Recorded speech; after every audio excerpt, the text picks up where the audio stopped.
Hi guys, welcome to this video. This is Dr. Moorthy, working as Assistant Professor in the Department of Automobile Engineering, SNS College of Technology, Coimbatore. So in this video, we are going to discuss about a topic called resolution and composition of forces.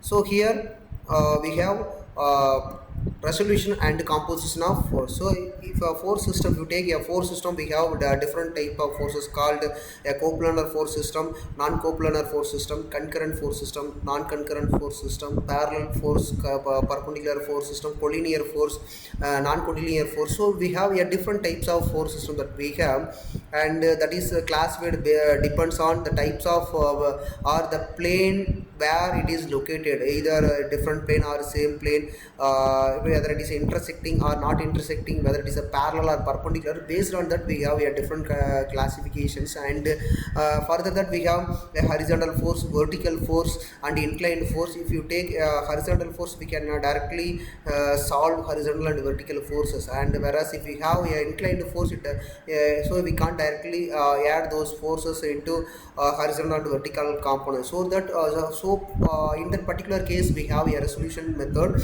called the splitting of inclined force into horizontal and vertical component. So if the angle is or the force is inclined with the horizontal axis, and we can take the horizontal component as a cos and then vertical component as sine. And further into the topic, we should know why this study is important.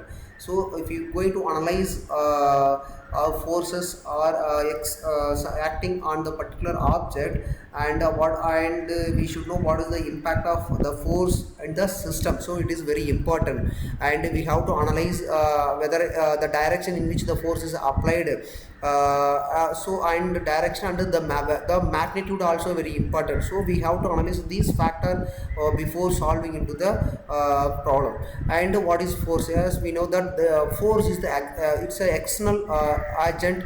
It produce or tends to have or create a motion in the system or in the object, and we have a different characteristics of force like magnitude, the direction and the line of action, and the nature, whether it is the push type of force or pull type of force, and the point of applications.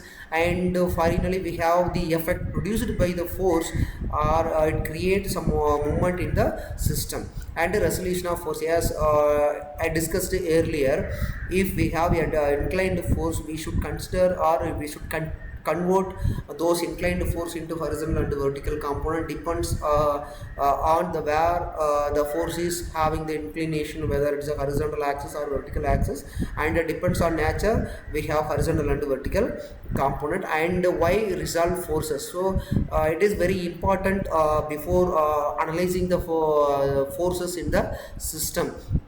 And we have to segregate the horizontal component and the vertical component, and the magnitude in which the force is acting, so that we have a clear understanding and knowledge on that, and by resolving horizontal component and vertical component, so that we can easily find the nature and the magnitude of forces acting in the system, whether it is a horizontal or in the vertical component, so that we can easily find what is the resultant of these forces acting in the system, and where the resultant is acting, and the angle in which or the direction in which it is the resultant force is acting. And finally the composition of forces. If you take the multiple individual forces in the system, if you take a practical application in the particular object, we have a number of forces is acting, and we have to consider or resolve these forces, or segregate these forces, and we have to consider these forces into the single force, that is called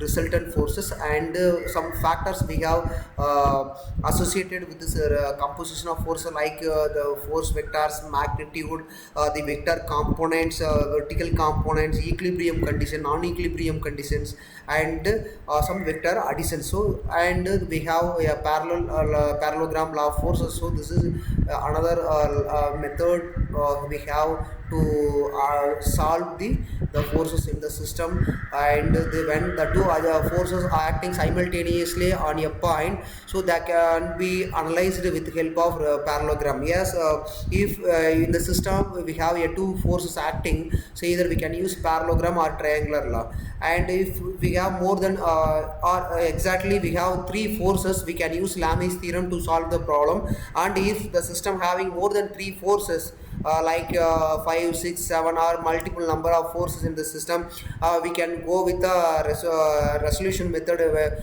we can use or we can solve problem easily. Yes, this is the force system, as I said earlier: coplanar, non-coplanar, collinear forces, non-collinear forces, concurrent, non-concurrent, parallel, non-parallel. So these are the four different kind of force system we have. Thank you for watching this.